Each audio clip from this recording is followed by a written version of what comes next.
not as hot as the two people that are on screen with me right now. Introducing to my left, right, I've got Horror Holly. Hello, Horror Holly. Welcome back to the show.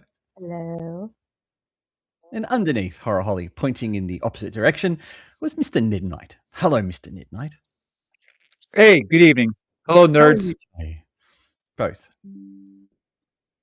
It's a cold Saturday night, isn't it? No, it was a beautiful day today. Sun was out. I was in shorts and a t-shirt today. It was like 45 degrees Fahrenheit. It was great. As I'd say, 45 in Celsius, you would be melting like crazy. You would be a puddle on the sidewalk. Would I? You would. Horror Holly, though, she would be smart enough to be inside under some beautiful air conditioning with a pina colada. We can't hear you. Oh, here we go. Now we can hear her. Can you hear me? We can hear you. Yes. Yay. And we've also got some hello messages. Kurt and Lyle are both here. What a rare novelty to have Lyle here. This is fabulous. That's great. And what's up, Kurt? What's up, Lyle? And I think we've got another guest. We've got Ibs as well. Oh, we do. So we've got a pretty action-packed show. Tonight, we have decided to talk about a topic very close to Holly's heart. Horror movie remakes. And what we're going to do tonight is we're going to go through Holly's 3 favorite remakes and her 1 most hated one. Then my man Ned is going to take over. He's going to give us his 3 most enjoyed or loved remakes and his hated one, which I think is a very good selection, Ned, can I just say? Then Dan will tell you his 3 horror remakes, and then we're going to do something a little special. We're going to review a movie which is a remake of a very popular film. However, my two guests tonight have not seen this film, but they probably have seen the original and the remake of the original, not this remake. So their task will be to ask me questions about the remake so that you guys get a bit of an idea about whether it's a movie that you want to watch. So how does that sound tonight? Are we okay with that schedule? I think you're making a lot of presumptions. I'm here for it. Let's go in raw. It's all about presumptions, I would say, Mr. Ned. So rip it and rip it. Rip it good. Let's not waste any time. Let's get Holly's nails front and center of screen because we can see you scrolling your phone there, Holly. I was actually sending the link to someone so they can join the live. All right. Let's talk a little bit about first what makes a quality remake. Very good. Very good, Ned. You can start. Yeah. So it sounds like I kind of just stepped in the chocolate pudding there. So there's a couple of factors that have to go into what makes a good remake. It can't not be solely that the movie is good. Of course, that's kind of a given. Like the movie's got to be quality. But when you make a remake, and if I was considering like what are my top 100 movies of all time, remakes have to score slightly less than original movies, original IPs, things of that nature. Because a remake is inherently taking some kind of a known property, some kind of a known title. And again, it's not just an adaptation of, like, say, a novel or so, but it's a movie that's already been released out there in the ether. So it's already taking kind of a shortcut. However, a good source or director, writer, studio that follows what I think are 3 critical aspects to have to go into making a remake, right? Number 1, it all surrounds the intent. What is the intent of making this? So it has to respect the original. Doesn't mean it has to repeat it. Respect it as an understand that, hey, they came here first to the plate. We're going to do something with it, and we're going to the best reaction of all time. No, I was trying to get you full screen. I don't know why I can't. But anyway, keep going. Yes. No, I want you to go full screen and just open your lips. Like, is it pantomiming? And I'll just keep talking. Let's give that a try, guys. Let's do that. Oi! So what we got here is this remake idea. And it's best not to listen to me too much because I talk out of my bumhole all the daytime. Let's throw his shrimp on the barbie. Holly, can you please have a word to him and tell him to get on with what makes a great remake? Come on. Number 2, Yes. gotta refresh it. You want to refresh it in some kind of capacity. You can't go frame by frame. Something new or novel or something, it's gotta be invigorated with something a little bit different, whether that's like a new take on it or say it wants to be closer to the original adaptation that the movie might have been made off of. And the third part is, and it's a dangerous, dangerous word in today's climate, is reimagining. Now, when you have number one, which is respect, then you can have some creative liberties with the title. If you don't respect the source material and you want to do a reimagining, you're basically just saying, I'm going to take the IP or I'm going to take the title or I'm going to take what the known element of this movie is. I'm going to make it my own and I'm going to sort of do it the way that I want to do it. And it's very narcissistic. It's also very cash grabby. It could be a combination of both of them. It usually is. And a lot of times it's agenda setting. And what you will invariably do is you will tarnish your product at go. And I think we're all familiar with the crop of movies that have been coming out in the last 7, 9, 10 years. So So I'll when you leave it at say there. frame to frame remake, are you making a particular reference to a certain Psycho movie from the early 2000s that decided to frame remake Alfred Hitchcock's film? Yeah, so that's a movie that didn't it respected it, but it was afraid. And what it did Mm. was it didn't refresh it. Just because you have a current modern day actor and you have modern day cameras, I mean, and you're also going after Hitchcock, which basically his filmmaking ability dwarfs though what a lot of modern day producers and directors can do with modern day technology. Yeah. So that was a daunting task. I think with Psycho, you really needed to kind of refresh it and reimagine it to make it successful. They should have just remade one of the 3 sequels. That would have been better. Holly, do you agree with Ned's requirements for remakes? Yeah, everything he said, it's those were like all the reasons why I chose my like worst remake. Mm. Those Cool. literally all the reasons why. That sounds like a segue to me. What do you think, Ned? I think I want to hear Holly's list desperately. I've been looking forward to this the last 2 weeks. Well, here we go. Here we go. You got a lot of Yeah. explaining to do, Holly. I know. Okay, so out of the 3, The Ring is my favorite. It is, I'm sorry, it is better than the original. I think all 3 of these movies are better than the originals. The Ring, it holds up so much better. Like the lead character, Rachel, is just so much better than I can't remember her name from the original because the original she was just like so whiny and hysterical. And Rachel's like so take charge. Like that it held up so much better. And I still watch it. And I remember rewatching Ring fairly recently, and I was just kind of like I ended up like doom scrolling after a while because I was just like, oh yeah, okay. Can, There's Sadako can again. someone in the chat check if Kurt is okay? I think Kurt might have just had a heart attack. I might, No, Please check on him. yeah. no, Kurt agrees. Kurt hates the Ring film. Oh, Kurt that's true. hates He the does. Yeah, original Ring. he's a Yeah, Juno guy, Dan. You know that. that's true. Yes. Yeah. He hates it. So I think he's actually in agreement with me. Other than the TV screen, the TV scene, I think it's actually better in the original, but overall, The Ring from 2002 blows it out of the water. It's so much more entertaining. The only thing I don't like about The Ring is that everything's so like gray and green. If you go rewatch it, you're gonna see everything's so green. It's weird, but otherwise, it's just so much better. It holds up better. It has rewatchability. It's just better. See, look, he says I'm down with the Ring remake. Told you.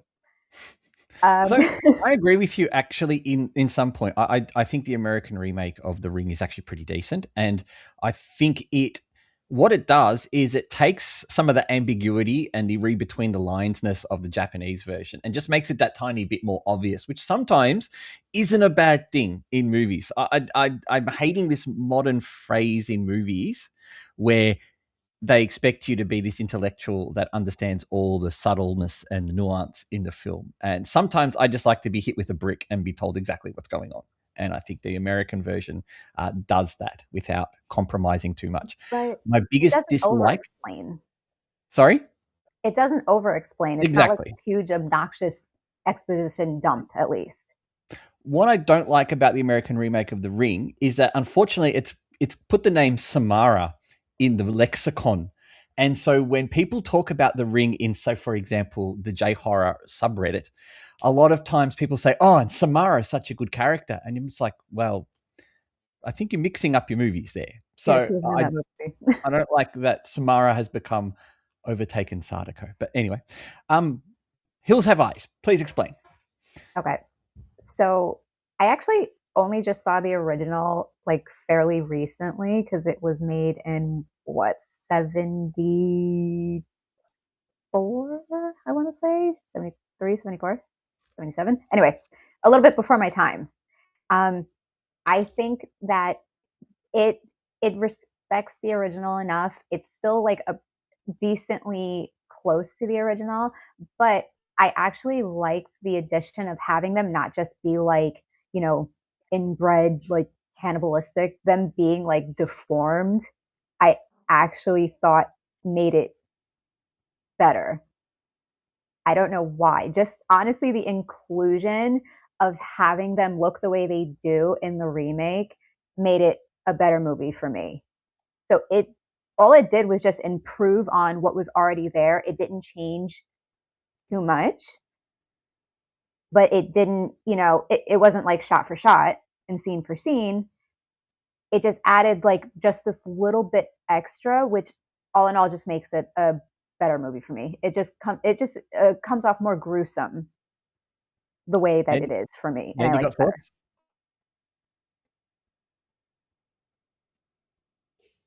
Is Ned frozen or is he stuck in thought? What's going on with Ned? Both. I need her to get the chainsaw. Oh, really? Well, hold on. Before we skip to the chainsaw, Holly, I haven't seen The Hills Have Eyes remake in 18 years. I think I saw it when it first came out. Rented it when it first came out. And I believe I tried to rewatch. Is it Wes Craven did the original?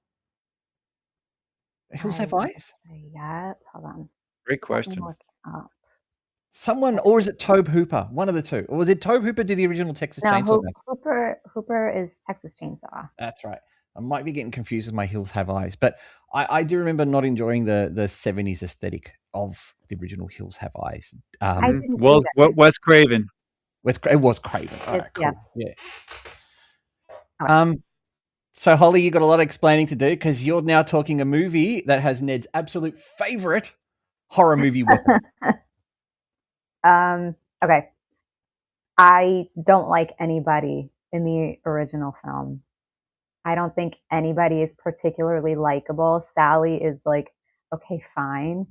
But even her brother is just so like obnoxious. I didn't care if any of them died. I just didn't whatever. And in the remake, like the people are a lot more likable. You actually get to see like blood. Like if you think about the original, for something that is about like a chainsaw wielding maniac, you actually don't see a whole lot of blood or gore in the original. There's like none. It's a lot of cutaway. Yeah. So in the remake, you get to actually see all of the bloody gore. You get to see all of the fantastic kills, the dismemberment. It's just so much better. How could you not like that one better?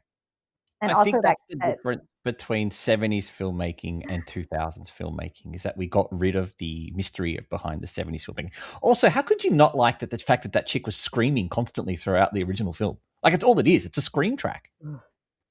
Hold on, Dan. Are you also taking a piss on Texas Chainsaw Massacre? Look, I'm not a fan of a lot of 70s horror other than Halloween. Halloween is GOAT. Okay. You can't touch it. Otherwise, All I think right. everything else is fair game.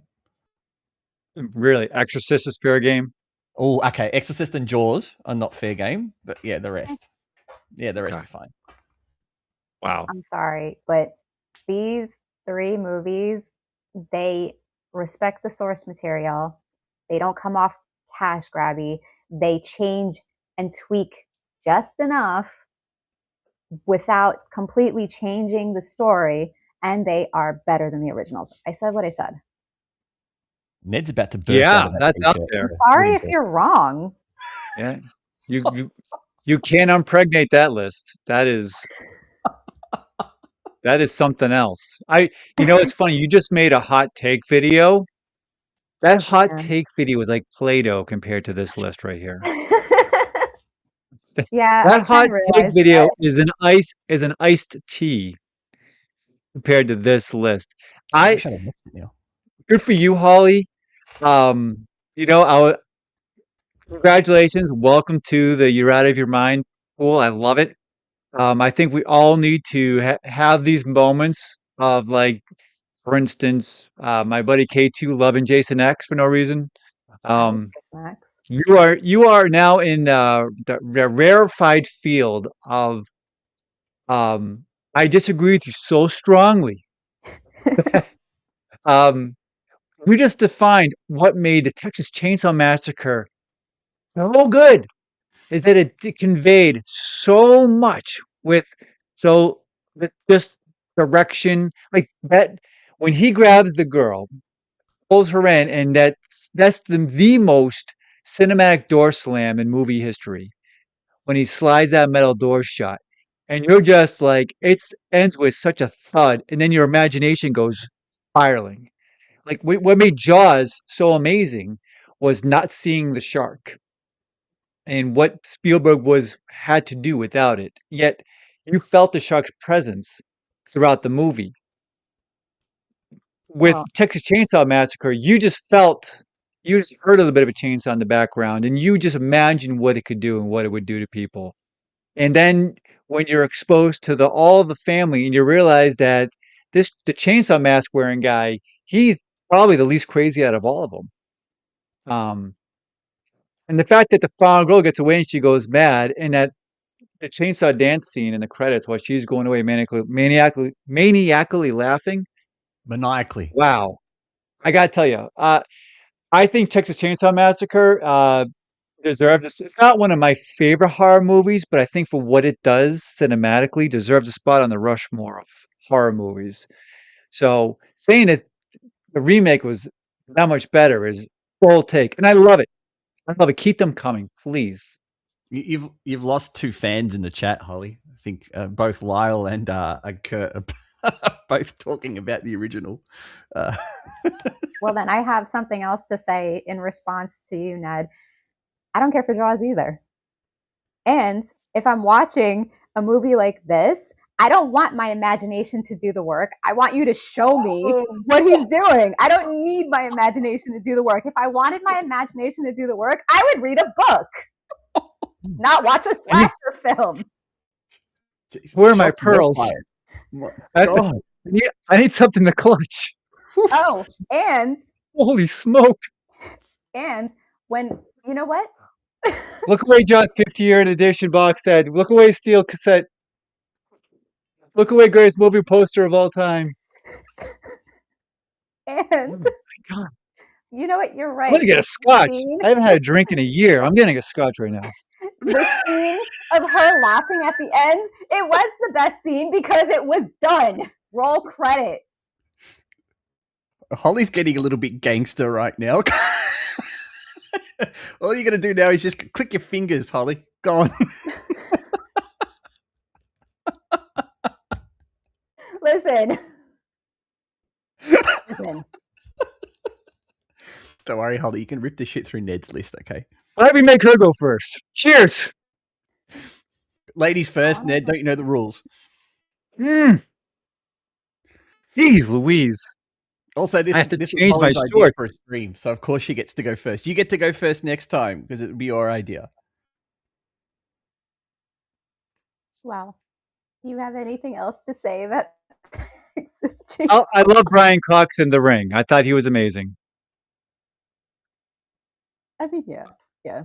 It's a solid movie. The only Hey, I one in couldn't The stand the Ring kid. who's The not. kid was a big miss. I actually The like kid both was both of the on kids. rewatch. The kid is super distracting. Yeah, because he's always just kind of like, "Why did you help her?" Like, He's like he's completely cryptic and just he is like a gothy girl, a gothy mid-teenager, and throughout the whole movie, his eyes are all sullen, and yeah, he unnerved me more than Samara coming out of the TV set with how that's cryptic he very was and how desperate. like unchildlike and unloving. Yeah, I just so I listen, when I first saw The Ring, it was aces solid. Um, that little jump scare when the girl in the closet, I think, which makes absolutely no sense. But if you think about it, like how how'd you get to the closet? But um that was yeah, no, I can't fight you on The Ring. I can't fight you. I disagree, but I won't fight you. Believe me, as far as that's concerned, to your other two movies, well, Hills Have Eyes, fair. That's fine. I'm not a huge Wes Craven guy anyways. I think he's a little overrated, especially with all the Scream stuff. But Oh yeah, I know how much yeah, you like you I mean Scream. really like you took Texas Chainsaw Massacre, crumpled up in a ball, and as you threw it at my face, I missed the Jaws swing kick to my balls. Okay, do you want me to So throw yeah. it back so you don't miss it again? No, no, that's okay. They're still inflating right now. Well, I'm sorry, but like, yeah, if I in that type of movie, it's like Mhm, slasherish. It's mhm, gory. If yeah, I wanted my imagination to uh-huh, do the work, like, mhm, why yep, couldn't I? I would just mhm, read a book. I would grab something to mhm, read if I wanted my imagination to do the work. No, I want to see the kills. I want to see the blood and guts. mhm, mhm. That's the fun of it. All right, kids, are you done?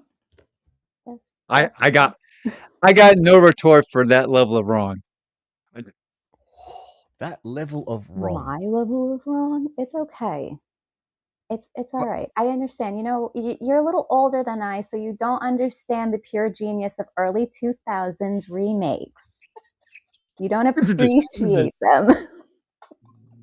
All right, listen here, whippersnapper. Okay, you don't know good cinema. You don't know good cinema from Teletubbies. Okay, Oh, please. The best part of Jaws is the instrumental. Nothing else matters in that movie. Holy shit. Wow. oh my gosh. Dan, I didn't know I Sorry, was in don't for this. I had no idea I was in for this movie. I mean, for this ride. Whoa. Shall we move Okay. on? Shall we move on? I Yes, need you a know what? protein As bar. the host, I'm going to move this on. And now you can explain this one, Holly. There you go. so confidently loud and so wrong, just like Ned.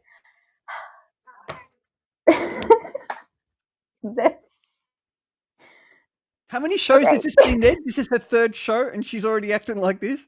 Holy shit, what's it going to be like in 6 months? I didn't see the flamethrower behind that she No, had strapped on. I missed I it did not see this entirely. one either. No.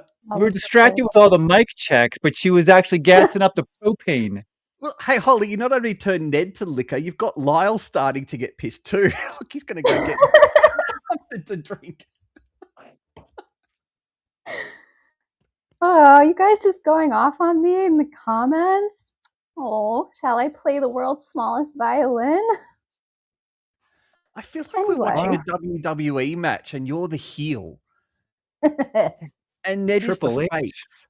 And you're just look, you've got Ibs mad too. Wait till the message comes through.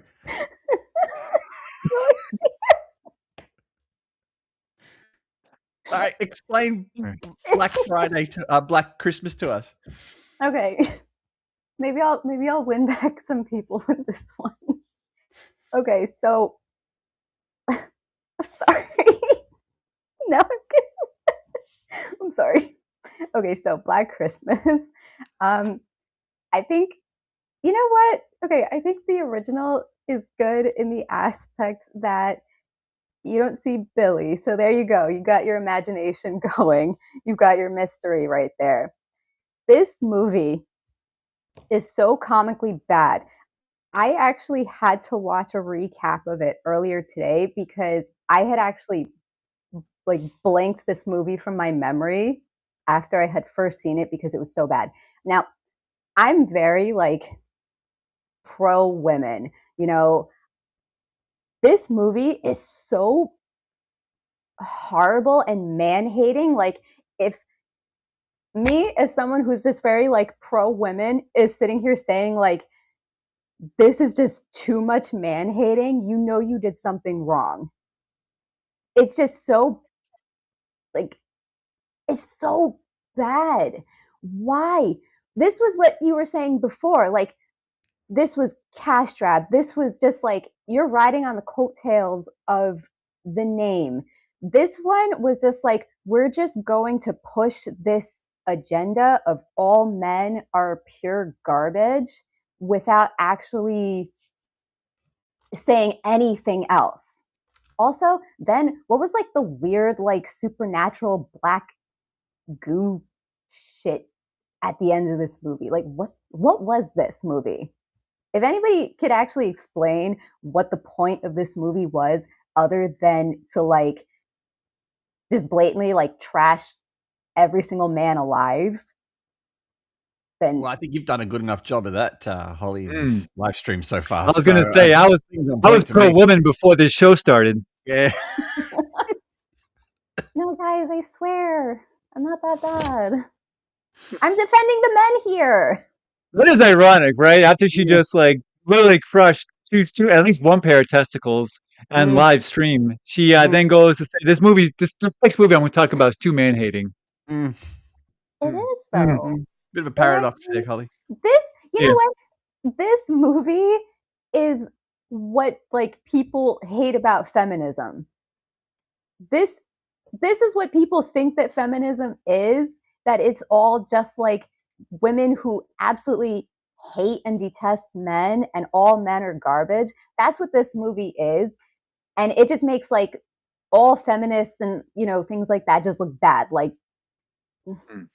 I hate this movie. I hate this movie so much. If again, if me and the people who know me know what I mean, if I think that you were hating on men just too much in this movie, you did something wrong. I couldn't get on board with it. And I also, agree. The why first did they?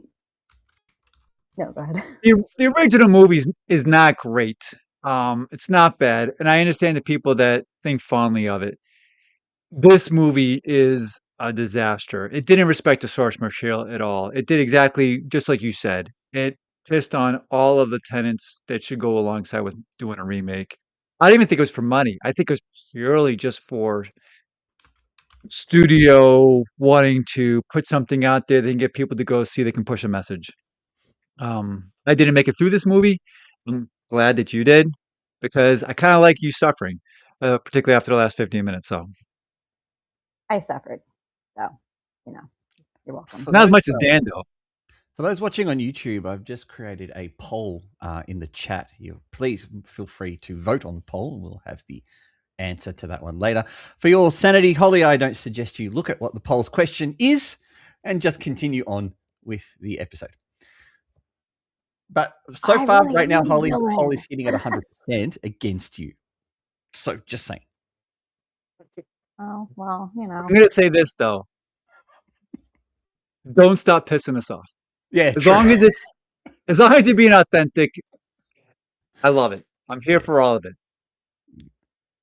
I've not I don't know. seen. I feel like I'm getting kicked off the island after this.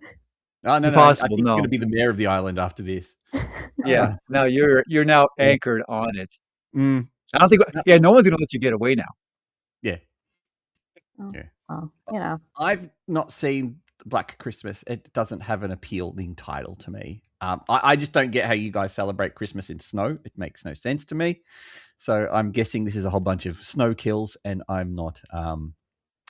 Yeah, I'm not into that. There is, yeah, but I don't. Yeah.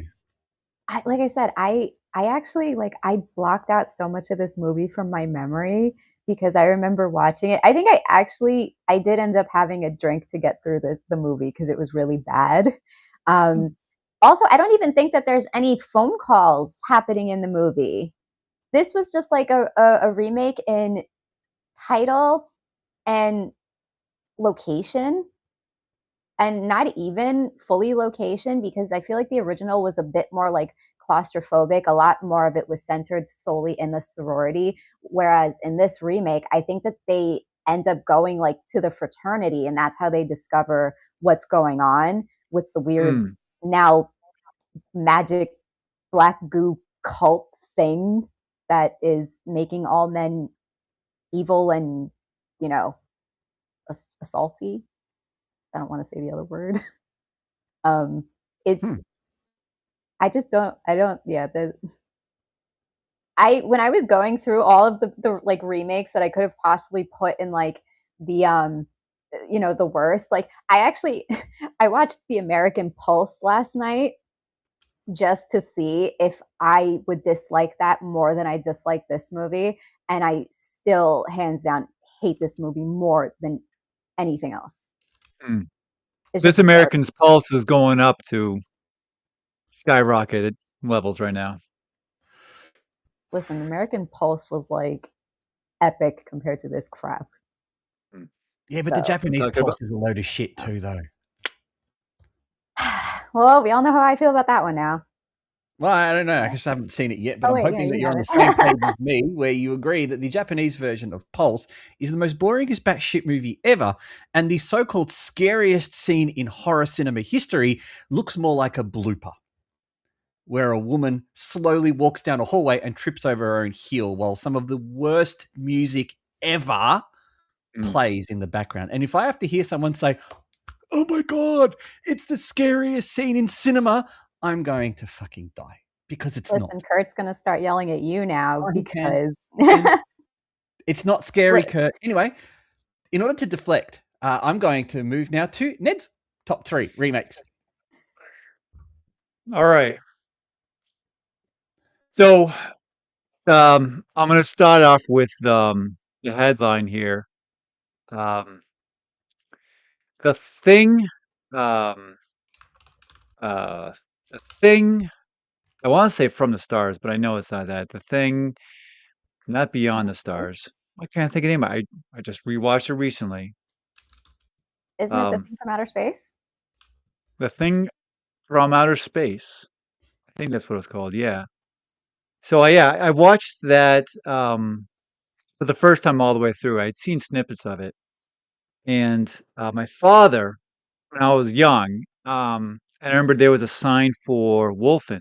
I'm like, oh, I want to see that. He goes, it's too scary for you. I remember it was a novel that my parents had read, and he told me about when he was younger. He once saw this really terrifying, scary movie called The Thing from Outer Space, and um, he had fond memories of the man being lit on fire and how he died, because I wanted to know how it resolved with the electric, the military tracked him with, electric wires, and all that sound very fantastical and romantic.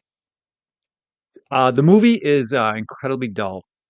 Um, it's got actually one pretty good kind of a jump scare, but it's incredibly, I think what you would call for today being formulaic. It was very Frankenstein's monster stomping around, moving very slow and heavily garbed makeup, very strong. And I'm not, there's no way, there's no point where you're believing this is a superior, highly intelligent creature that came from beyond the stars. Um, Basically, the scientists played off, there's a bit of a bioweapon that goes on. But here's the worst part about that movie was that they had originally wanted to make it a better adaptation of the novella, uh, Who Goes There? I can be corrected here. I think it's called Who Goes There, if I remember correctly. And they were supposed to be a shapeshifter, but modern day, you know, effects, what they could do at the time, limited them to say, let's just glob on a big lumbering monster and have them just kind of mysteriously break in every now and then. Um, and for me, it knowing now, particularly with what John Carpenter did and why The Thing is unequivocally the best horror remake of all time, is because he went beyond that first movie and actually went deep into the novella and recreated it, because the novella was all about suspense and mystery and not knowing who or what was going to kill you next. And then he, along with spectacular special effects, and yeah, I mean, there was one really bad claymations or stop motion scene at the end where Russell Crowe, geez, Kurt Russell, faces off against the Thing in kind of like a big monstrative form and with the flare and the flip. Apart from that one snippet of cringe, the effects are just delightful to watch. It's got body horror, it's got like true intense scenes in it.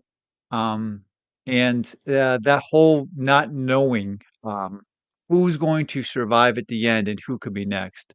My favorite special effects is the fact that they actually got somebody to pose who had no arms, where he had his in the military, his arms were cut off or something at the elbows, to actually fill in for the scene where they're making chest compressions on the one guy whose chest then turns into a gaping maw and bites off the guy's arms. That was actually a dude who had, no arms for stubs for arms. So that's just the kind of creativity that had to go into movies back then. Dedication. So yeah, so the thing is, I mean, I think just empirically, but like I'm trying to be like as objective about this. I know everything is subjective, of course, for what's best, and it's going to go for somebody's taste and whatnot. But what this movie does in terms of expecting it, reimagining it, and then refreshing it, it scores tens in all of them. It cares more for the source material than the original movie. So thing number one. I think just before we move on, Ned, I think we can maybe all agree, even Holly, that 80s horror is probably peak stuff. So a lot of things that came out in 80s, whether they're the originals or the remakes, were probably at the peak of what they could be. Could we agree with that one? Well, I don't know if she'll agree with that. But you know where I stand. All right, on to number two. So I'm going to start by saying I love The Blob from 1958. It's a fun movie. Steve McQueen is doing his best to be, serious and um, dashing at the same time. I gotta tell you though, the movie really throws you off because it opens with this ditty. If you never heard it before, you should listen to it. The Blob song, it talks about how it shifts and slinks and shapes and stuff. It's such a hokey song to just open the movie with. But um, it takes on that 1950s horror tone later on, and frankly, I think for when it was made, it does a fantastic job of uh delivering, a pretty good horror movie. It's tight, um, and the Blob is a menace and a threat. And on a personal note, in the Discord channel, we talked about great movie monsters. I know, Holly, you kicked up that conversation not that long ago.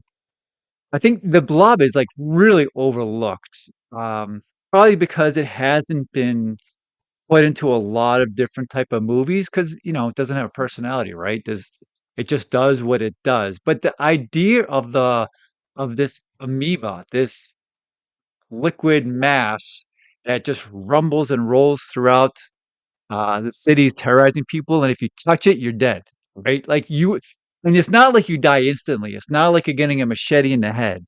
Like you touch the Blob, and it's gonna go downhill fast for you, and you're not gonna survive, and it's gonna be slow, it's gonna be painful, it's gonna be brutal. So, let's fast forward to, the '80s. Um, if have you seen the 1988 The Blob, Holly? That was actually I love that movie so much. I wanted to use it, but since I haven't seen the original, I opted to not use it. That movie like terrified me when I was a kid because I just imagined like the thing grabbing me and like my flesh just like disintegrating under the like the weight of whatever it was. That movie terrified me. Absolutely. So I was about 13 when that movie came out, and I was terrified of just seeing the commercials for it and the idea of it. It wasn't until it came out on VHS, rode my bike to the Italian grinder shop with my buddies, and we, rented it in the mom and pop shop. In addition to getting a sausage grinder, um, yeah, it terrified me back then. But when I watched it, um, because I wanted to rewatch all these movies as we were getting ready for the show. It's it hold not only does it hold up, but like you talked about this earlier with uh, Texas Chainsaw OG. All the characters in the Blob are likable. Even the ones who are at odds with each other, and you understand like that kind of that conflict they got. It's they're all still likable. And they're all super believable. And you are just watching these poor people just one by one get picked off. I will say though, in the third act, it does introduce some dislikable people when the military come in, uh, and you kind of learn about the Blob's origin and such. But I won't go further down here because if you haven't seen the '88 The Blob, I highly, highly, highly recommend it. It's there with my favorite movie of the '80s, horror or otherwise. Frankly, it delivers.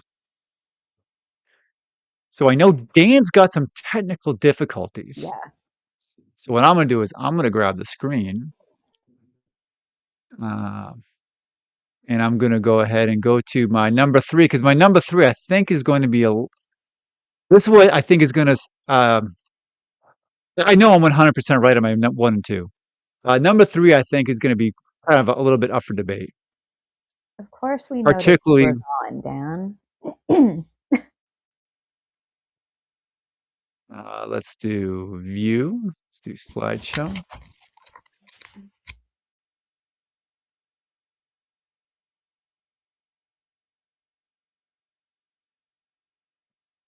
Fire screen.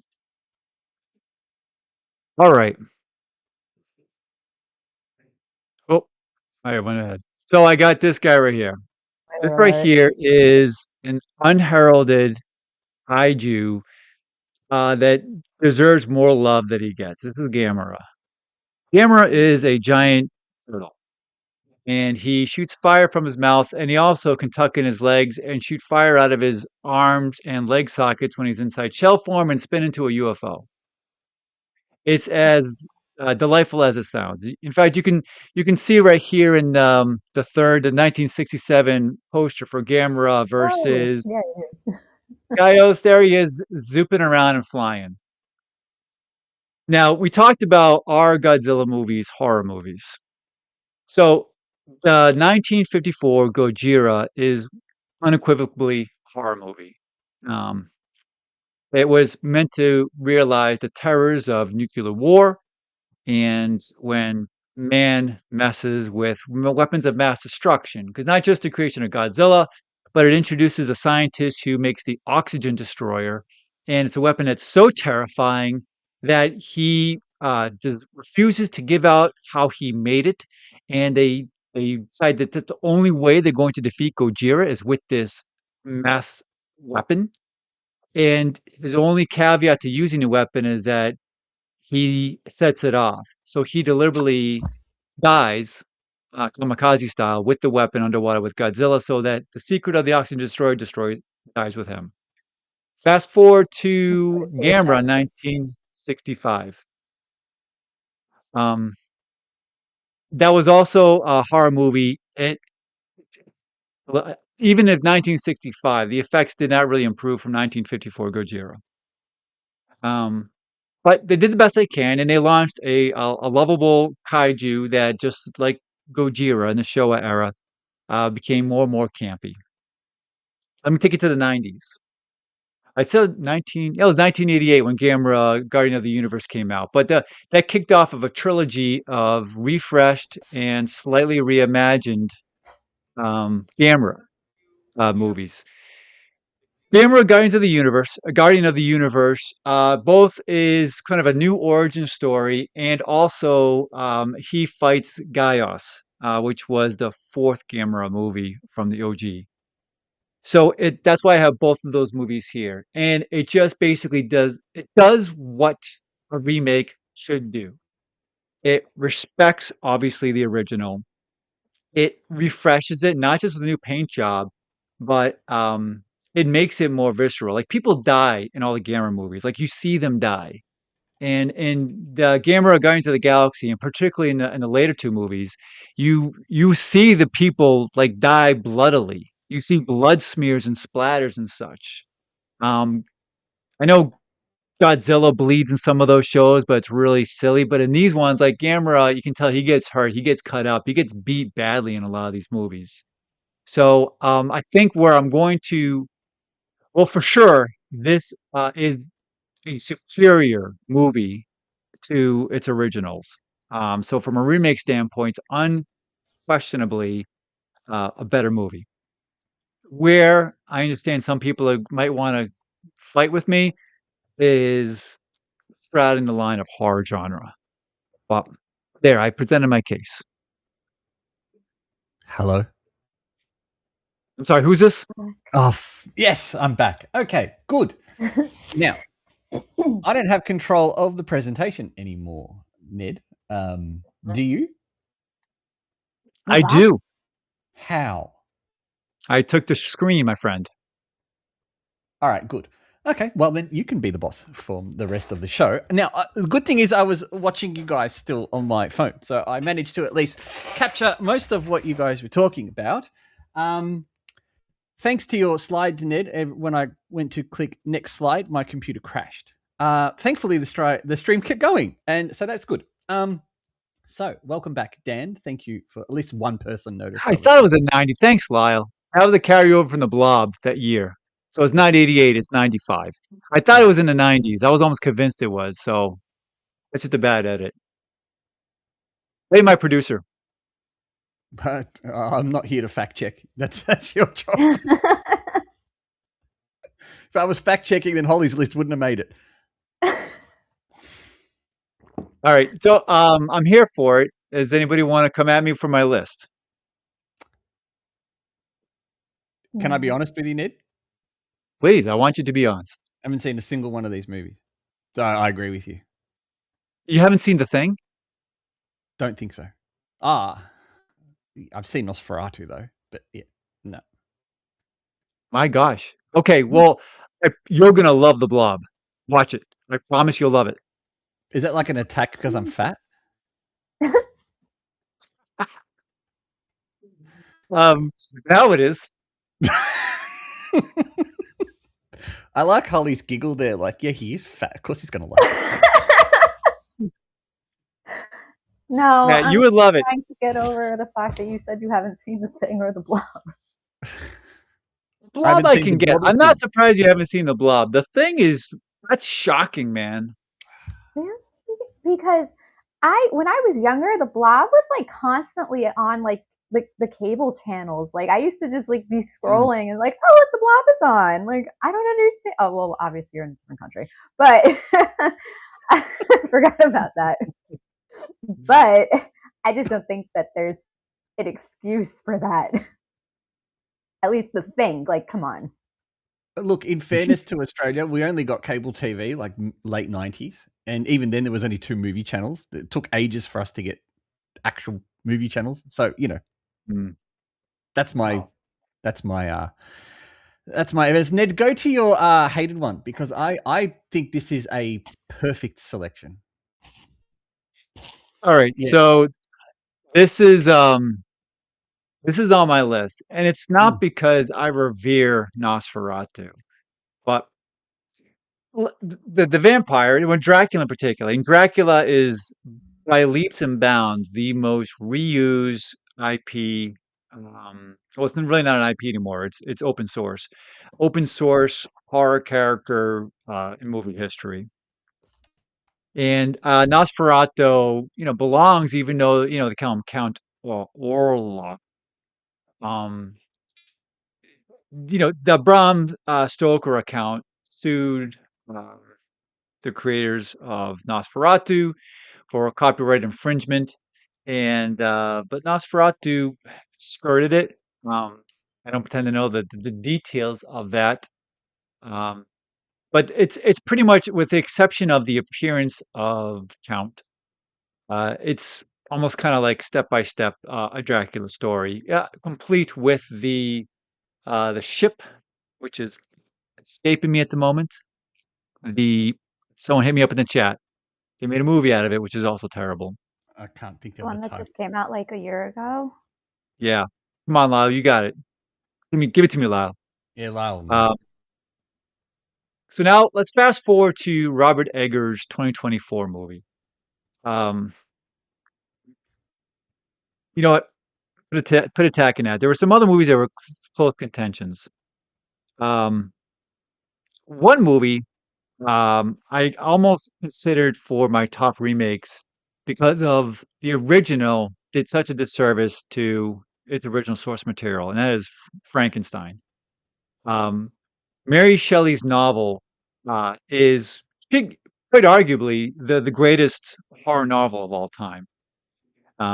What her story did to catapult the horror genre needs to be recognized. And what the studio did with the Frankenstein monster, who's now commonly referred to as Frankenstein, and it's a complete butchery of her story and how she intended it, and how she also wanted the creature to appear.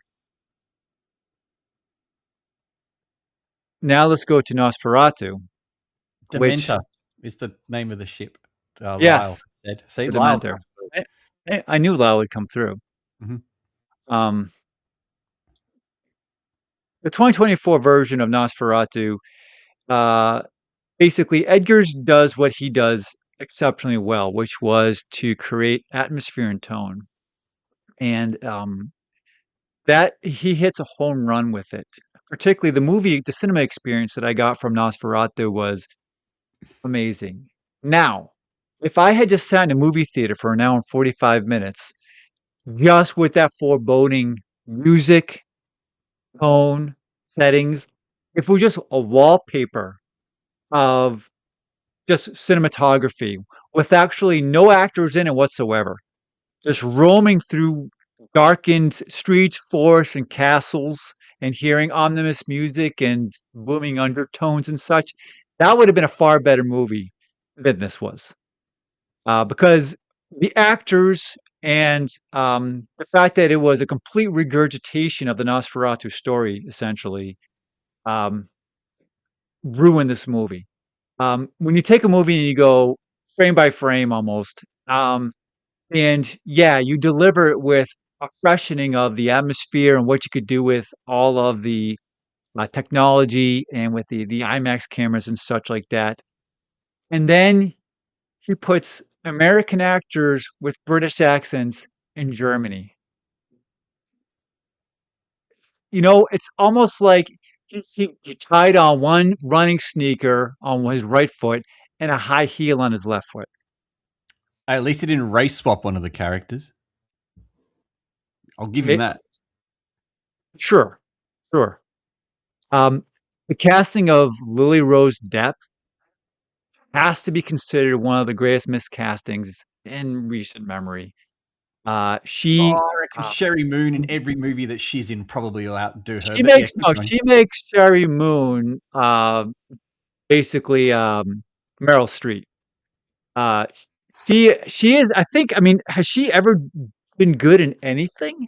Sherry Moon, I mean, Lily Rose. no, Lily Rose. Let me look at her filmography while we're talking. I mean, it's pretty short, but and it's gonna remain short, I hope, because, I mean, nepo babies can only go so far when they when they do, work like she does. But the overacting in that movie, right from jump, was jarring and just a complete utter distraction. This movie was equivalent to biting into a chocolate cake and finding onions in the inside, raw onion. Because again, the cinematography is delightful. It's it's amazing, and it's a criminal that Edgar's was able to deliver such fantastic backdrop and fill it with utter caca. So that's why this movie is the worst, because it could have been so much more, could have been so much better. The Dementor scene was amazing, even though it was extremely short. That was the best part of the movie. But yeah, Nosferatu gets this. It did nothing. So I remember when I first started collecting DVDs, the original Nosferatu was probably the third DVD I ever bought after Austin Powers, and I can't remember what the other one was. I think Rush Hour. So I bought Nosferatu, and it was a pretty dicey transfer, but it, sepia toned, beautiful mood. What is it, 65-ish minutes long? Really great film.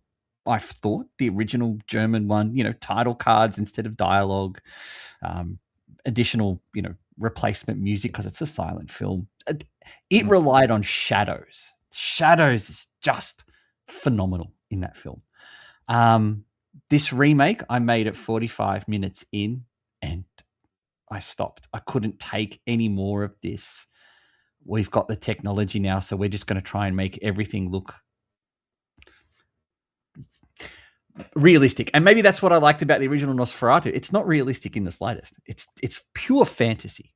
In this remake, everything is tried to look real. And I don't know, the idea of Nosferatu in my head was completely different. So I didn't make it past 45 minutes, Ned. I'm with you on this. It took my fantasy out, and I wanted fantasy. Right. Yeah, absolutely.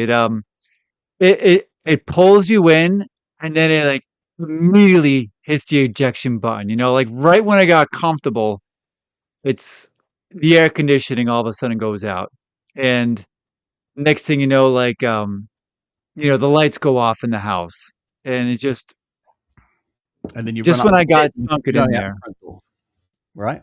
Yeah, 100%. The dog pisses on the carpet. Yeah. It just, completely unsettles you. Just when I got super comfortable with my popcorn, ready to watch Jaws, the best movie of all time. Holly, any rebuttal? Sorry, I was reading somebody said something about me, and then you brought up Jaws, and now I'm just like, all right, guys, I get it, I'm the villain. Well, I actually this was on my list. I haven't quite gotten to it yet, so I guess I'm just gonna cross that out real quick. Unfortunately, I haven't seen this one. I'm with you. I'm with the chain of thought that even though I say a movie shit, and even though Ned says a movie shit, I think you've still got to make up your own mind about it. Mm-hmm. And it's not even particularly something I wanted to watch at all, to be completely honest, because I'm not huge into like the vampire, like Buffy the Vampire was peak vampire, and then I just didn't care after that. So it like I was gonna get around to it, but then I was just like, eh. Now I'm like, okay. Well, there are better films out there than the remake of Nosferatu.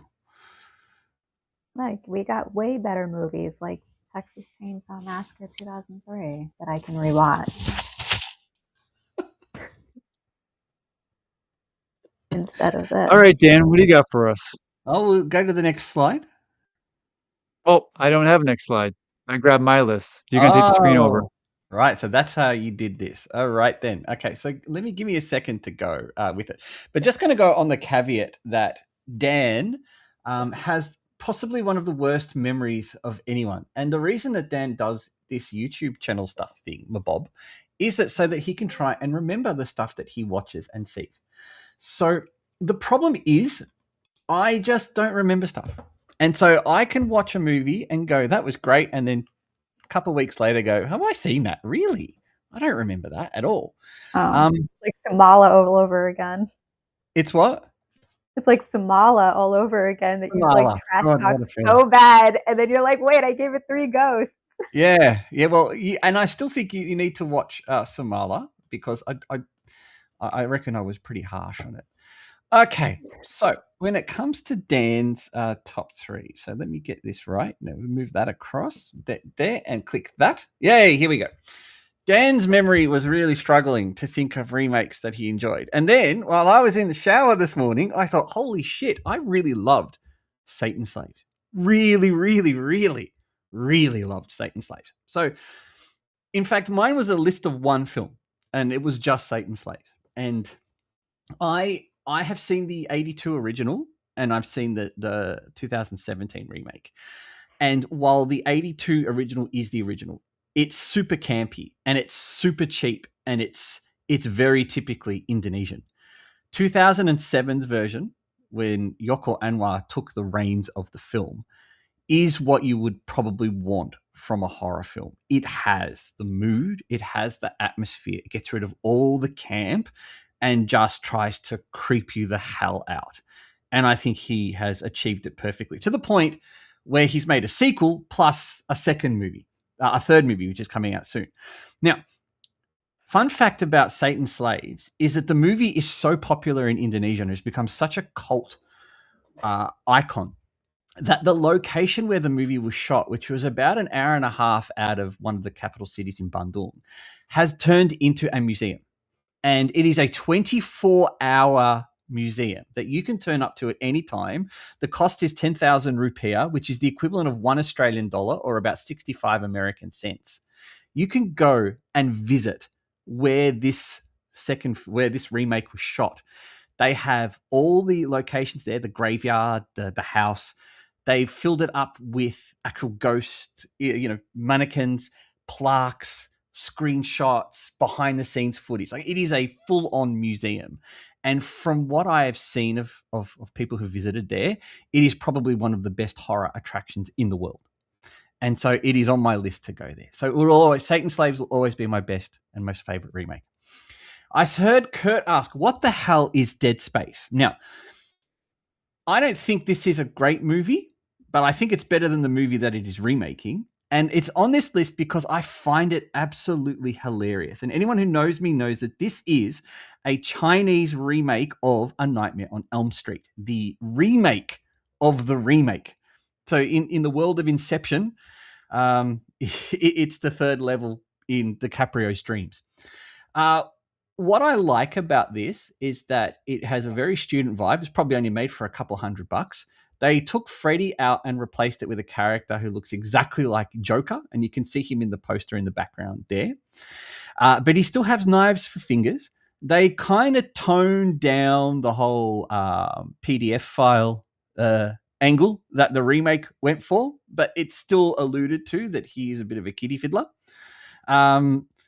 The cast seems like it's made up of the actor's family, so some of the acting is just so ridiculously wooden. But when it comes to remakes, it takes the vibe of The Nightmare on Elm Street and brings it to a very Chinese style. It remakes the bathtub scene as well. The claws come out. It remakes the remake of the Johnny Depp death scene where he gets pulled into the bed and the blood just comes out. Like, that's in this film. And then because of the really bad translation, it has some of the most wooden dialogue you've ever seen, including a hilarious scene at the end of the film where she hits him with an acoustic guitar. And you can tell that the director has just gone, action, and she's gone, boom, and hit him with it. It is so wooden and it's just horrible, but it is so fun. And I thought, when we're talking about remakes, has to be fun. Now, I think Lyle said Oily Maniac is a remake. And yes, it kind of is. It is it's based on a remake of a Singaporean film from the 50s. So I haven't actually seen that film, which means I broke Ned's rules of this episode. But one thing I can guarantee is that a Singaporean film will be nowhere near as good as the remake of The Oily Maniac. So they are my three lists. Of course, they had to be Asian. There was no way they were going to not be Asian. Sorry, guys. That's just me. But they're my three liked remakes. I'll say this about Satan. I've said this before, but Satan's Slaves. Here's my problem with that movie. Well, the positive of it is that it's what has made me an Artie Dan's Shockmania fan because that came such strong recommendation, and I love that movie. Problem is that every single movie from Indonesia I've seen since doesn't nearly compare to it. I think Absolutely not. it's like, and I think I get that from you because you keep on doing Indonesia stuff and you keep on getting disappointed. So Mhm. that's like a heroin addict. 'Cause that first hit of heroin, I'm told, is supposed to be like the greatest feeling that they ever have, and then they spend the rest of their lives chasing the dragon. That's what Indonesian horror movies, I feel, are. And what's most remarkable is knowing that 60 to 65% of their cinema output is horror. Mhm. Like we joked about this. I think every girl in Indonesia grows up in America they want to be the next, you know, um, Taylor Swift, right? Or Beyonce or Nicki Minaj. But here in Indonesia they want to be, the next horror Queen. possessed girl, Yeah. possessed woman. No, Yeah. they want to be Um, Luna Maya. Except for Luna Maya. No one wants to be Luna Maya. Stop it. I like you said say fun. So fun is yeah. I could say I've had fun watching all the movies that I put up there for certain. I didn't put it as a prerequisite because I'm more looking at it from what is this movie doing? What is this movie saying? And what is the intent behind it? And did they actually pull it off? I think with these three movies, they pull it off. You have to forgive Dead Space for its very obvious cheapness, right? There's this, as we all know with Chinese horror movies, there's no way that it can ever be like a great film. But the best part, and because we know how Chinese horror movies end, the best part of the remake of the Dead Space film is that they turn Freddy into a human to kill him. So they take him out of the dream world. He's now a human. We can kill him. He's no longer a ghost or a spirit or anything. So take that CCP. We turned him into a human and killed him. We played by the rules. And that's what I really like about it. How it just said, how can we make a horror movie but play by the rules? And they did it. And for that Yeah, but alone, it's very clever. why'd they make him look like, Brandon Lee from The Crow? Well, I think he looks more like Heath Ledger from the Joker, to be honest. But yeah, I never thought about the Crow kind of Like if the look. two had a baby. Say that again, Holly. Why is it called Dead Space? And again, the full title of the movie is Game of Thrones Presents Dead Space. So That makes even more sense. Are you screwing with me? You're screwing with us, right? I'm not screwing with you. The full Chinese title, when translated, is Game of Thrones Presents Dead Space.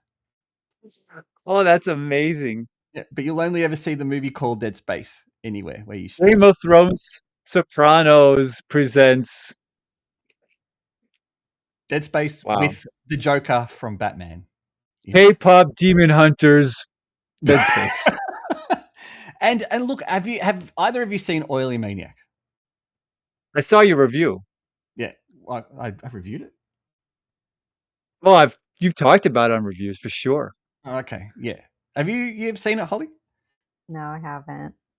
Oily Maniac is the greatest use of 70s practical effects ever. And what they do is every time he changes, and he does that by pouring oil over himself, it's a series of stop motion shots where he just progressively gets oilier and oilier. And I love those effects. Just 70s filmmaking is just GOAT to me. As much as I hate all the films from that era, the way that they made it. You railed on it earlier in the show. But the way they're made is great. Happening. Films. And this is the most off the rails live stream we've had by far. Yeah, and Lyle is correct. Lyle did recommend this to me. I don't know what we were talking about one day, and all of a sudden he just said, "Have you seen the Oily Maniac?" And I thought I'd give it a shot. So yes, Lyle takes full credit for that. And Kurt, no, Dead Space, I'm assuming you're asking about it, is not Japanese. Dead Space is Chinese. Oily Maniac is from Hong Kong. It's a Shaw Brothers film. So that's my. If you want to know about worst remakes, I'm everything. Almost everything is the worst remake. And in fact, the movie that we're about to talk about right now, next, is something I would consider a horrible remake. Absolutely horrible. So you guys want to go into it? What you got? All right. So what I want to do with this next bit, and let me just set this up properly. What I want to do with this next bit is clip this and turn this into an actual movie review for Shockmania. So welcome, Nettie and Holly, to a Shockmania movie review where I'm taking you both by absolute surprise and putting you both in the deep end to talk about this particular film. Now, if you were following on the Discord last night, you probably have a fair idea about what I'm talking to. And I know Holly responded to me, so she probably knows exactly the movie that I'm about to talk to. Her popped out eyeballs suggests that she doesn't remember. This movie. Well, first I want to say good evening, Dan. Good evening, Holly. It's great to see you guys. Thanks for having me on the show. Of course. Oh my gosh, of course. wow, hi, so nice to see you. Wow. Yes, it's been a very long time. Welcome everyone to Shockmania. The movie that I want to talk to you about, and what I want you guys to do is, because I'm assuming you've seen the original, and I'm assuming you've seen the first remake of this movie. So thus, your role in this review will be to ask me questions and to talk about how this movie compares to the versions that you've seen prior. So the movie is Shutter, the Indonesian remake of the Thai horror film that in 2008 was also remade in America as Shutter. So to give a quick synopsis of what Shutter is about, we have a bloke who is a well-known photographer and has a very hot girlfriend. One night they leave a event and she, the girlfriend, is driving the car, runs over a woman, and they quickly pull over to the side of the road. Now, the wife wants to help the woman that they've run over. The husband wants to leave because there's no one around. So they eventually drive off. The wife is racked with guilt, but the husband is cool as a cucumber about this whole thing. Now, slowly but surely, spiritual and ghostly things start to happen to both of them. He takes a series of photographs and notices that there is a ghostly figure in the photographs. He gets his camera checked out by a professional who tells him that there is nothing wrong with the lens or the camera, that he's in fact just captured a ghost. Then a few scenes later, his three best friends all mysteriously die. And before they die, one of his friends reminds him about a series of photographs about an incident that occurred when they were all in university. They eventually discover that these photos, or the woman, the ghost that's in these photos, and the woman that they've run over, is a woman that he had a secret affair with back when he was a kind of lecturer at university. And the friends didn't know that he was dating this particular woman. They thought that she was a bit crazy and stalking him. So in order to stop her from hanging around him, the three friends sexually assault this girl. And the main friend takes photographs of the incident as evidence to blackmail her. This drives her completely insane. She ends up killing herself and thus gets her revenge in ghostly form. The wife then finds the photographs and exposes him as a predator. And the movie ends with him in a mental hospital with the ghost hanging around his neck. Now, I checked the Thai plot line, and this movie is virtually a shot-to-shot remake, or a scene-to-scene remake of the original Thai film. Do you both have any questions before we kick into how this film completely misses the mark? That ending sounds an awful lot like the American remake of Juno. No, the ending? Should sound probably like the American remake of this film. With the girl on his neck, sitting on his back. Okay. Yeah, I'm curious to that. Did they change how she looks in this one? Because in the American one, she's like kind of like hunched over him. In the original Thai one, it's actually like a little bit more goofy looking, where she's like sitting, like her legs are completely like over him. The second one, they do the Thai goofy remake version of it. Mm. That was So, like the only good thing about the American one, by the way, was that they changed that. Otherwise, that movie was trash. Anyway. so I think in this film, the characters are vile. And I understand that we're not supposed to sympathize with any of the main characters except for the wife in this film, but it becomes extremely difficult to sympathize with any of the characters in this film as it goes along because of just the horrible decisions and the horrible way that they treat this poor girl throughout the film. Now, where I think this movie fails, it fails technically and it fails morally in the story. I think what the movie is not a well-timed remake celebrating the 20th anniversary of the Thai film. What I think it is, it's a very political film because it deals with rape culture on campus. And the movie ends with a very heavy-handed message about rape culture, about incidents reported on Indonesian campuses, about what's being done to counter that. And while I have no problem with that message, I don't think that the way that it's portrayed in this movie and the way that it's pushed is the way that something like this should be done. I think there's a serious messages that should be done, and I don't think a throwaway entertainment product sometimes is the best way because I don't think your audience is listening. Yep, Holly? So like it's basically like Indonesian like Black Christmas. Oh, wow. Yeah, speaking of Black Christmas, where you said that was a bit of a male-hating film, what this film You didn't say does... rape culture. Is that like is that a problem in Indonesia? Well, clearly it is because it's stated in this film. Now, I'm going to get a little bit politically incorrect here, and I might be crossing the line of what I'm about to say. But I did mention in our chat that it took 1 hour in the film before any religious element was discussed in this film. And that was a very short scene of a Muslim funeral setting, right? And that's the first and only time we see any hijabs in the film. And I think that this is a bit of a deliberate ploy. And I think it's a bit of a, again, I'm trying to be very careful with my words here, but I think this is a way of saying, yes, there's a rape culture, and yes, there is a culture of indecent assault on campus, but it's not the 93% Muslim majority of the country that commits these crimes. And I think this and grave torture from Yoko Anwar are two extreme examples of an opportunity for a filmmaker to address a religious issue and miss the mark completely. And Because if one thing that Islam is known for, it's treating women with respect.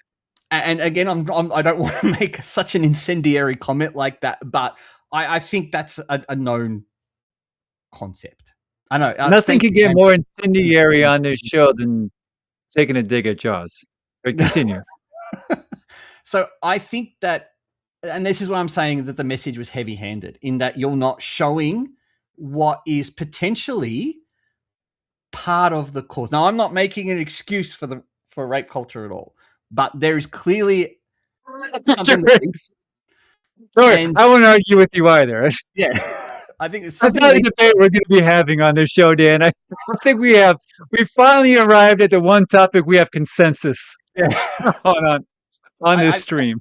I just think that this topic needs to be dealt with in a much better way and a less heavy-handed way than this movie dealt with it. And I think it needs to address the core of the issue, not the result of the issue. Probably broke your immersion, right? I mean, it's like, okay, well, what am I watching now? Mm-hmm. Now, if you want to know about something that kills the immersion, you know me, I'm a technical nerd, and I like to pick on real little technical things with the movie.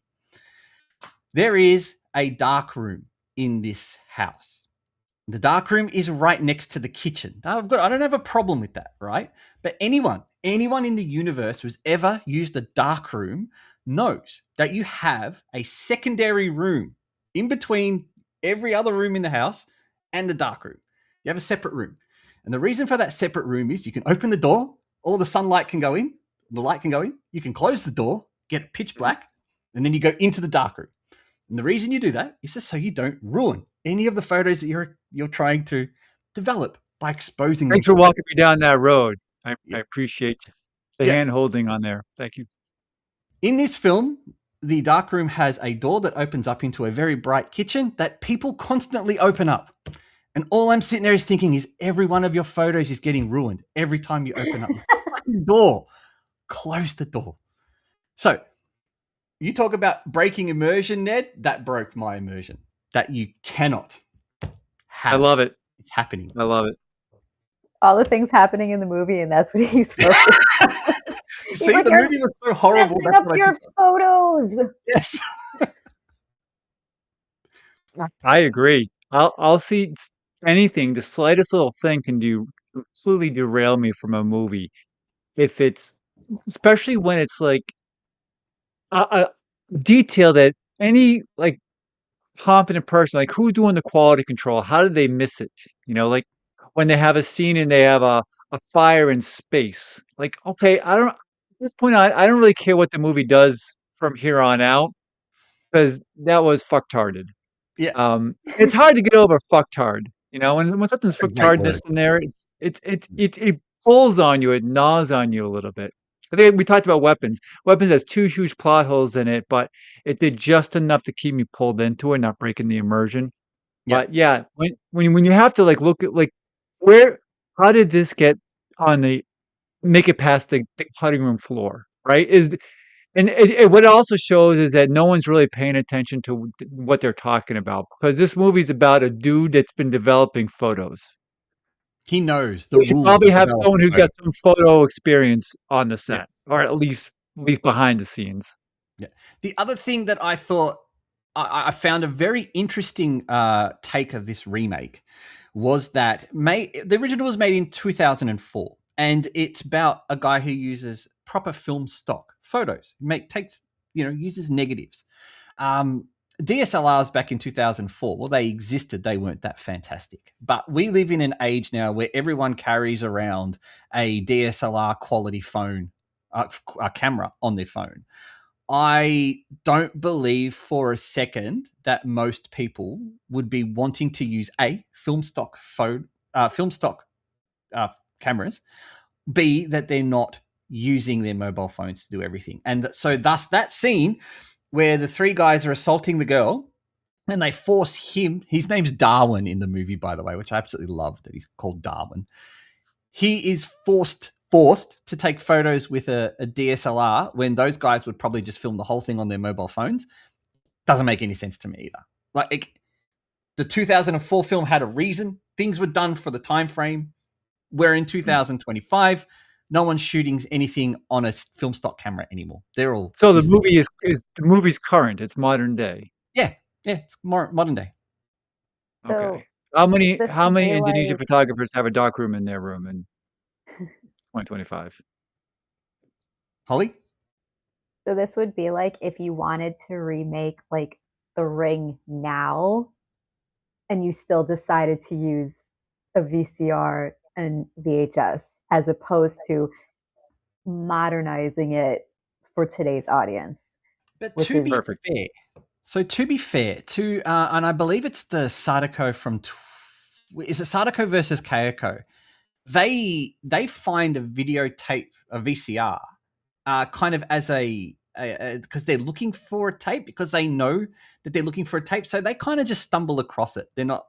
It's not yeah, in something that like a they. pawn shop or something. Yeah, and there's even that hilarious scene where they've got no idea how to connect it to the television. Like they're looking at it and going, how do we connect this up? And then Yeah, but to further Holly's point, it'd be like as if they had 2025 Ring where they walk into a Blockbuster.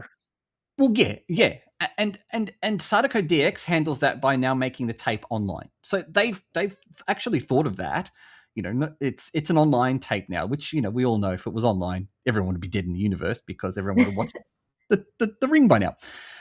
But yeah, you are kind of right. It is kind of like using old technology where it doesn't exist, and so they could have made the film set in 2004, like the Thai film was, and thus I wouldn't have questioned that use.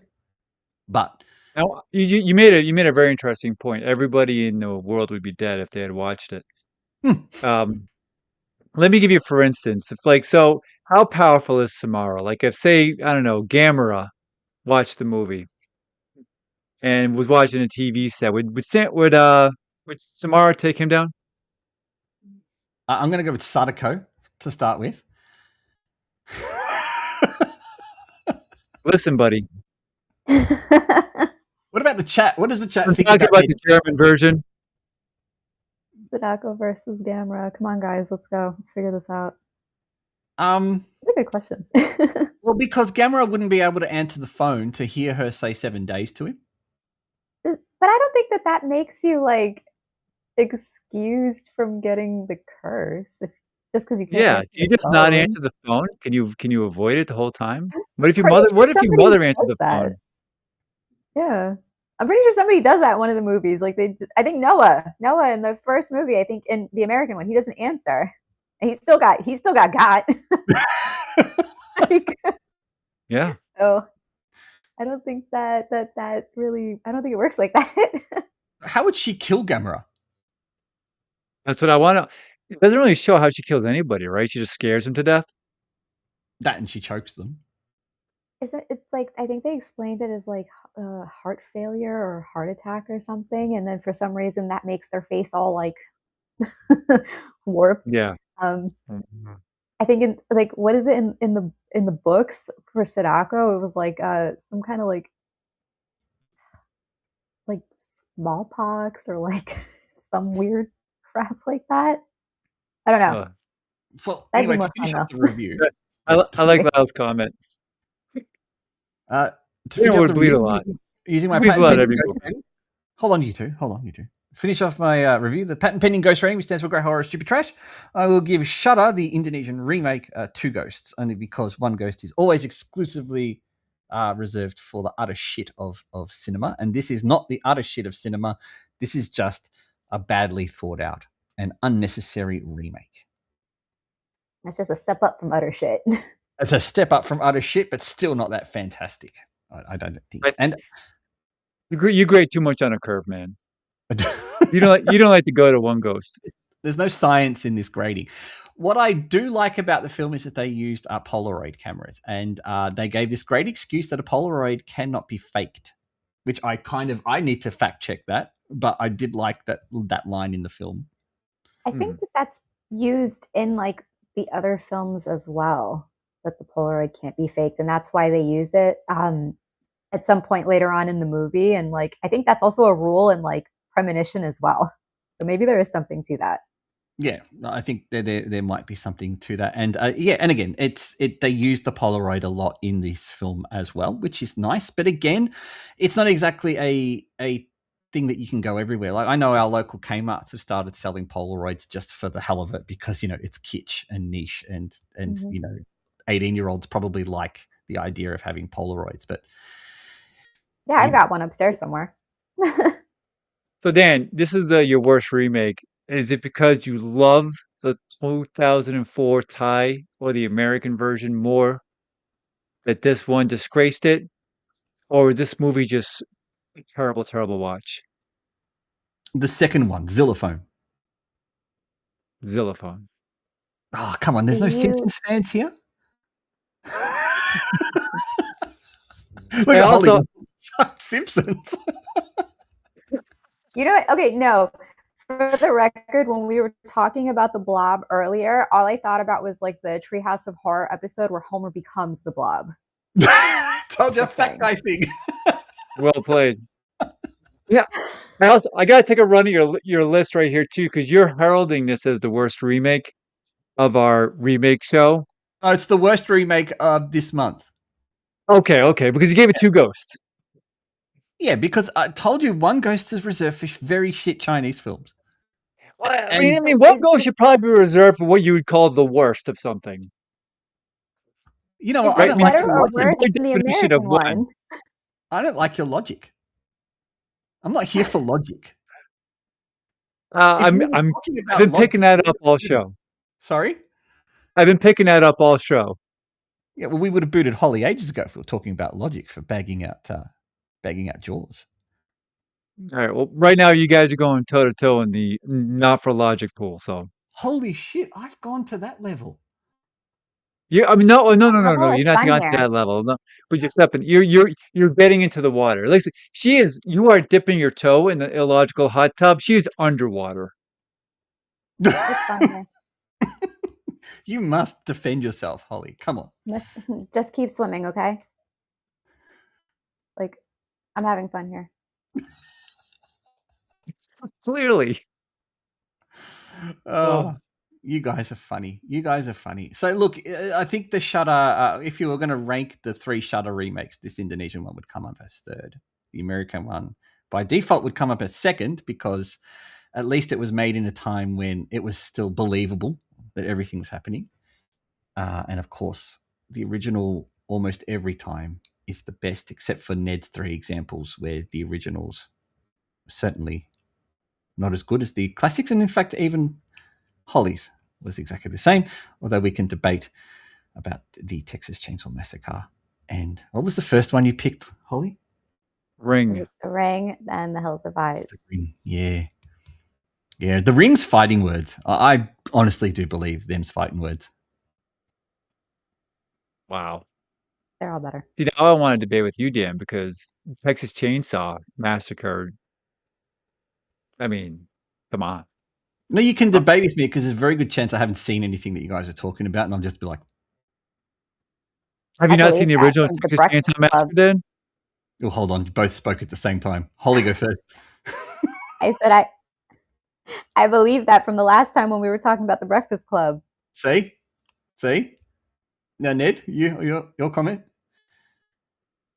I'm just still listen. Like the ring hot take is a match next to the blowtorch of the Texas Chainsaw Massacre.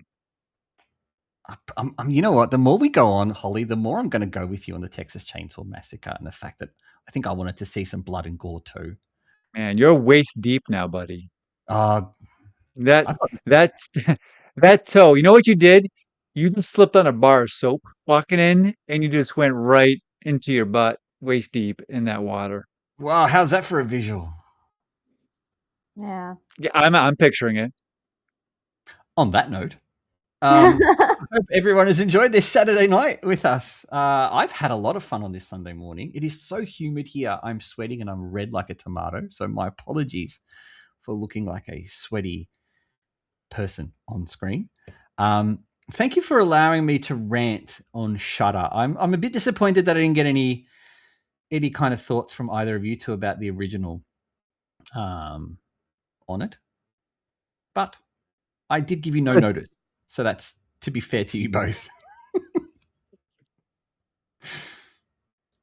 Two Put me on the ghosts. spot. Two guys, look at him. Look at him. He's hung up on the rating. Two. That's you being presumptuous. What I give Screenboat, Ned?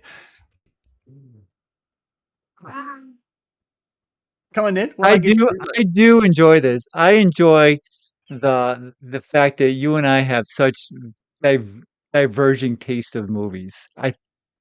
It's one of the reasons I enjoy talking with you. But what did I give Screenboat, Ned? Come on. I mean, your ghost rating, as you said, You is won't Flawed. say it, broken. Ollie. You know what? It's patent petting because it doesn't work. Because it's like the patent office looked at it and it was basically just like a sheet of paper that said ghost rating on it, and they were flipping through, and every page was empty. I'm starting to think that now he just kind of like is just like, what did I do last time? Okay, let's do something different. Just throws different ratings there. He spins the ghost wheel. He's For no like rhyme or reason. he just spins it like a top, and he just waits for it to finish. Or even worse, he just is like, what's gonna piss them off today? Oh, Right. no, actually, I don't. Yes, his cat. Go with that one. I don't go in with that attitude. I don't want to upset you guys, but I do. I do have a lack of consistency. I will give it that. Samala being the greatest example of the lack of consistency ever made. That I could give a movie 3 ghosts, but absolutely abhor the main actress and want to cut her out of the film to make a better Hmm. film. I'm in debating because at some point I forgot you were making a hot cut for your review of Shutter. You're going to be cutting a lot of Holly and I with that review you just put out there. I Um, think I'll just keep it uncut. People need to see the truth. Amen. Oh, all right. This has been a lot of fun, man. Dan Yeah, the is truth. red. Exactly. You're absolutely right. And you know, I'm blaming the humidity of the temperature today. It's 1:45, so I think I might go off and do something fun for the rest of the day, knowing that I've already had a fun morning. So I got to continue it for the afternoon. Holly and Ned, I'm assuming being a Saturday night, you're both probably desperate to tuck into a film before sleep. So any ideas what you want to watch? I think I should watch Audition because I've pretty much had my brother locked in the other room for this Ooh. whole stream, kind of like Ooh. how she has somebody locked in a room. So that seems like a good one. That is a good one. Yes. Ned? It's been really hard to keep a straight face, by the way, if I hear him laughing. Going to get a camera on that, a microphone on him, so we can get that laugh track going. Mhm. Ned, what about I'm you? gonna watch Jaws 4: The Revenge because as terrible of a movie as that is, um, it is far and away better than the remake of the Texas Chainsaw Massacre. These I fighting think words you're a have little just continued. delusional. All right, It's you getting guys kind want of late. I think you need to go to sleep. to? Getting delusional. Ooh. I'm I'm here for it. Yeah, okay. All right. I gotta up my game next stream. That's all there is to it. I gotta come a little more prepared. I gotta stretch out, take my Centrum Silver, um, get a better nap in, and come at come at the show a little bit harder next time. Ned, I you're getting find the my balls. recommendation to watch Pulse with patience and full attention. Can I suggest that you watch Pulse with full derision and a little bit of humor in your heart? And then when you get to the so-called scariest scene in horror cinema, you piss yourself laughing hysterically, especially when she trips over her own high heel. That is my word to you. And absolutely no lights whatsoever. You know why? No lights, so then people won't see you fall asleep, Ned. Agreed. Well, people sleep. They'll see me fall asleep. That's for sure. I get lots of elbows at around 9:30 watching a show, for Hey sure. Holly, after I've watched your Pulse video, I reckon we should get together and do something in regards to it because I think it'll be fun. I Just to agree. annoy you. Thanks, He's chat. I already appreciate annoyed, but all the support. All right, everyone. Thank you so much for being with us tonight. Have a great night. It has been a lot of fun. We've gone 37 minutes overtime. So apologies for that. Mm. But have a great one and catch you all next time. Later, nerds.